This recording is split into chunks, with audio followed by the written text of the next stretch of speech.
ஆரம்.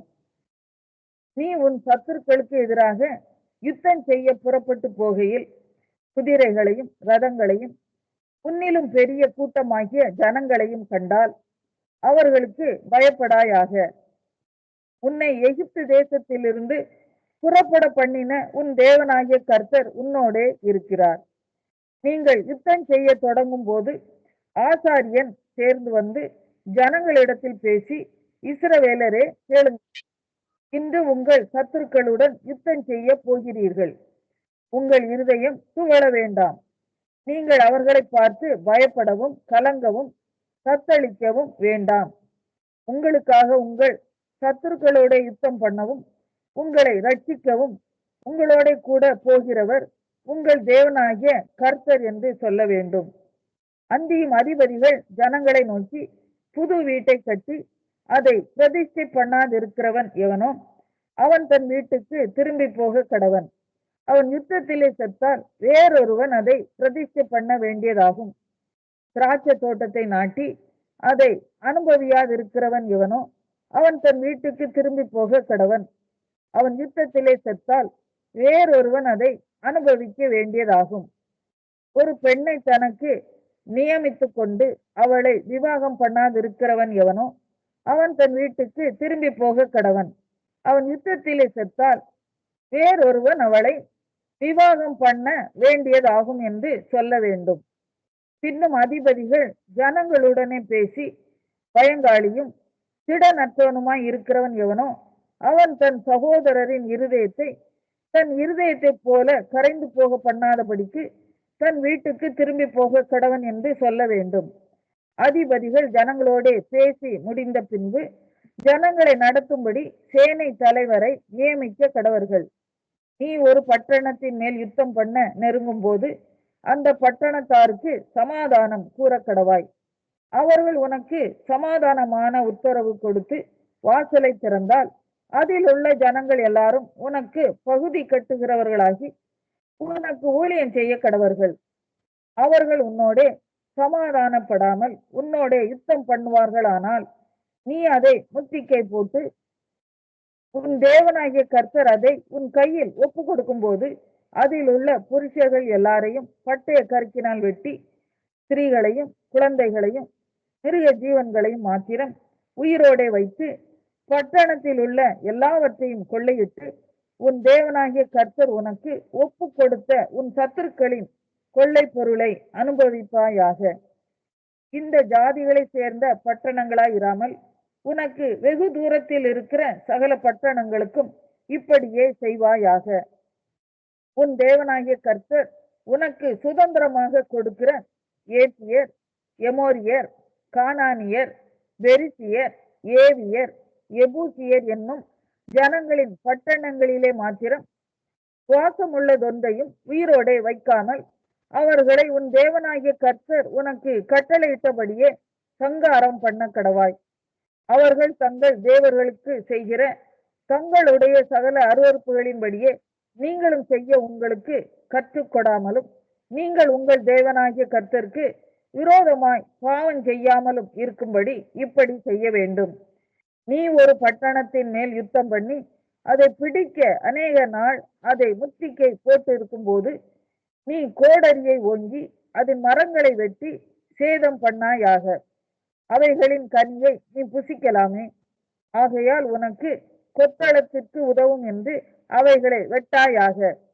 வெளியின் விருட்சங்கள் மனுஷனுடைய ஜீவனத்துக்கானவைகள். புசிக்கிறதுக்கேற்ற கனி கொடாத மரம் என்று நீ அறிந்திருக்கிற மரங்களை மாத்திரம் வெட்டி அழித்து உன்னோடு யுத்தம் பண்ணுகிற பட்டணம் பிடிபடும் மட்டும் அதற்கு. பிரசங்கி 12ஆம் அதிகாரம். நீ உன் வாலிப பிராயத்திலே உன் கிருத்திகரை நினை.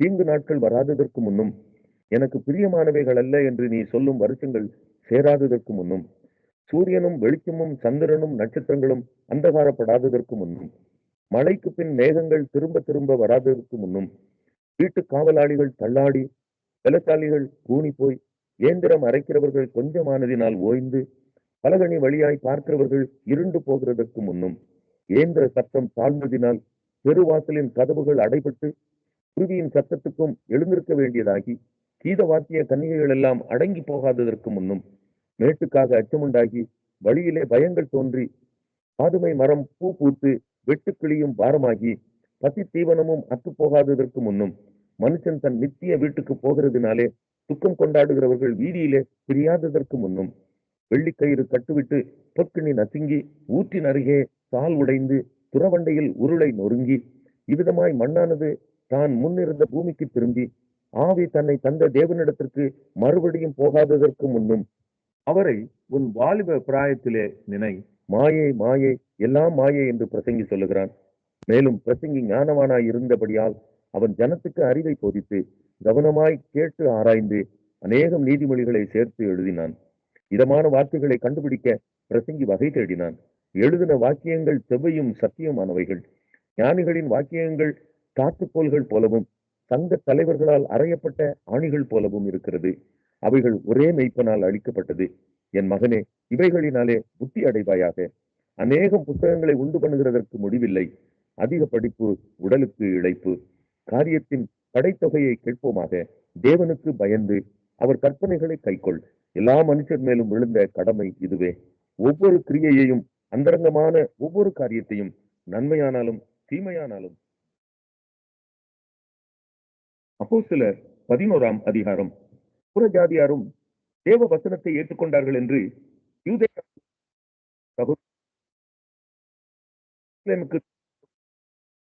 உள்ளவர்கள் அவனை நோக்கி, விருத்த சேதனம் இல்லாத மனுஷரிடத்தில் நீர் போய் அவர்களோட போஜனம் பண்ணினீர் என்று அவனோட வாக்குவாதம் பண்ணினார்கள். அதற்கு பேதுரு காரியத்தை முதலில் இருந்து வரிசையாய் அவர்களுக்கு விவரிக்க தொடங்கி, நான் யோப்பா பட்டணத்தில் ஜெபம் பண்ணி கொண்டிருந்த போது ஞான திருஷ்டி அடைந்து ஒரு தரிசனத்தை கண்டேன்.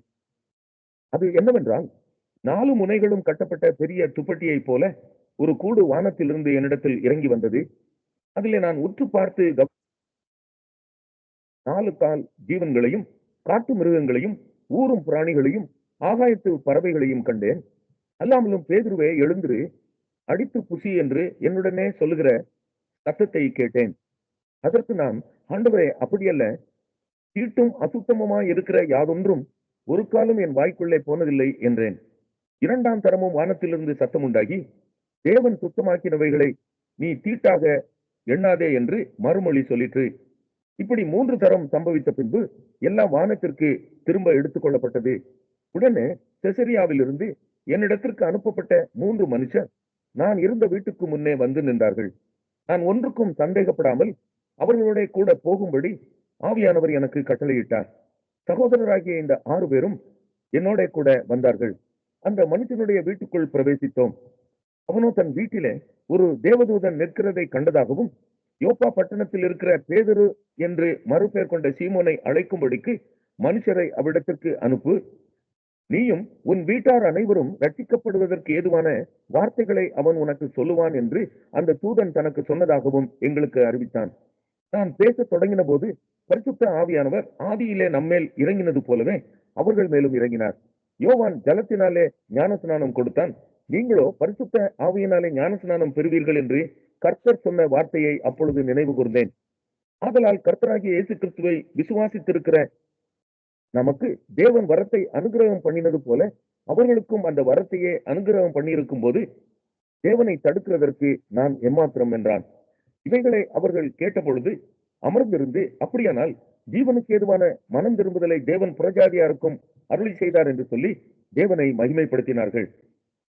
தேவான் நிமித்தமாய் எழும்பின உபத்திரவத்தினாலே சிதறப்பட்டவர்கள் சுவிசேஷ வசனத்தை யூதர்களுக்கே அன்றி மற்ற ஒருவருக்கும் அறிவியாமல் பெனிக்கே நாடு, சீப்புரு தீவு, அந்தியோகியா பட்டணம் வரைக்கும் சுற்றித் திரிந்தார்கள். அவர்களில் சீப்புரு தீவாரும் சிரேனே பட்டணத்தாருமாகிய சிலர் அந்தியோகியா பட்டணத்துக்கு வந்து கிரேக்கருடனே பேசி கர்த்தராகிய இயேசு கிறிஸ்துவை குறித்து பிரசங்கித்தார்கள். கர்த்தருடைய கரம் அவர்களோட இருந்தது. அநேக ஜனங்கள் விசுவாசிகளாகி கர்த்தரிடத்தில் திரும்பினார்கள்.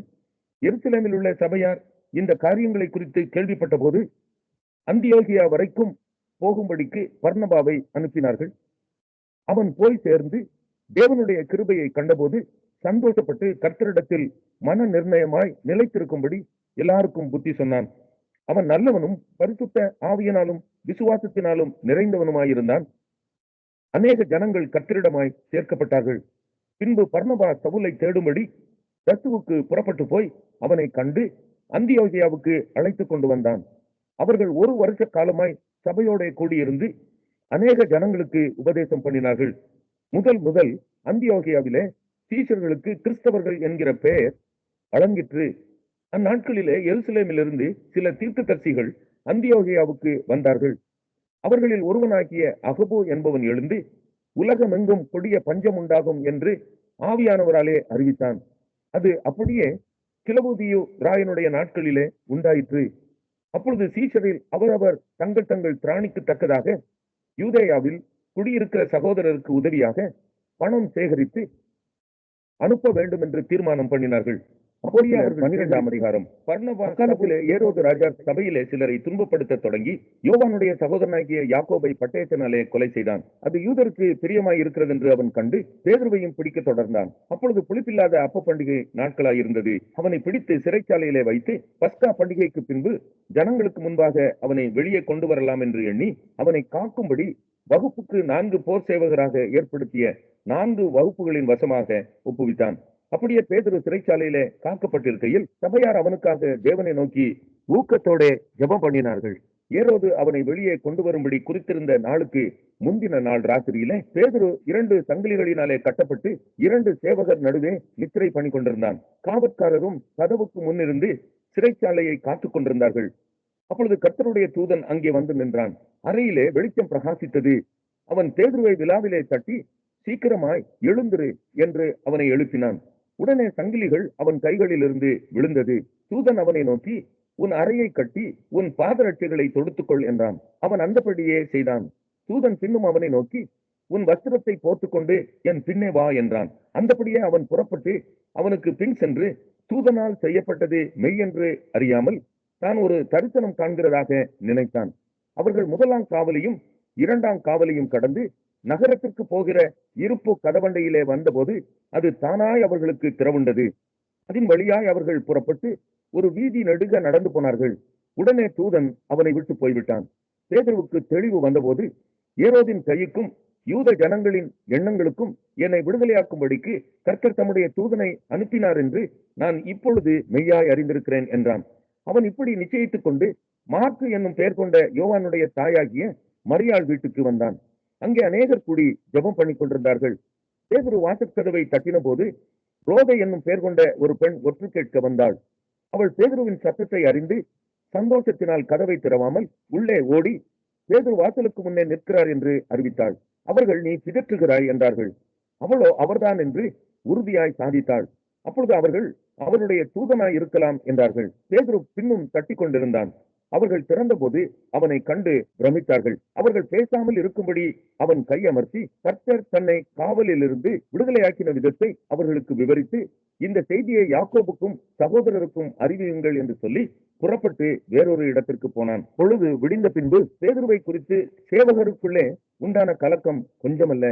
ஏரோது அவனை தேடி காணாமற் போன போது காவற்காரரை விசாரணை செய்து அவர்களை கொலை செய்யும்படி கட்டளையிட்டு பின்பு யூதேயா தேசத்தை விட்டு செசரியா பட்டணத்துக்கு போய் அங்கே வாசம் பண்ணினான். அக்காலத்திலே ஏரோது சீரியர் பேரிலும் சீதோனியர் பேரிலும் மிகவும் கோபமாயிருந்தான். தங்கள் தேசம் ராஜாவின் தேசத்தினால் போஷிக்கப்பட்டபடியினால் அவர்கள் ஒருமனப்பட்டு அவனிடத்தில் வந்து ராஜாவின் வீட்டு விசாரணைக்காரனாகிய பிலாத்துவை தங்கள் வசமாக்கி சமாதானம் கேட்டுக்கொண்டார்கள். குறித்த நாளிலே ஏரோது ராஜ வஸ்திரம் தரித்துக் கொண்டு சிங்காசனத்தின் மேல் உட்கார்ந்து அவர்களுக்கு பிரசங்கம் பண்ணினான். அப்பொழுது ஜனங்கள் இது மனுஷ சத்தமல்ல, இது தேவ சத்தம் என்று ஆர்ப்பரித்தார்கள்.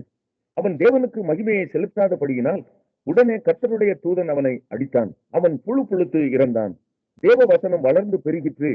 பர்னபாவும் சவுலும் தர்ம ஊழியத்தை நிறைவேற்றின பின்பு மாற்கு என்னும்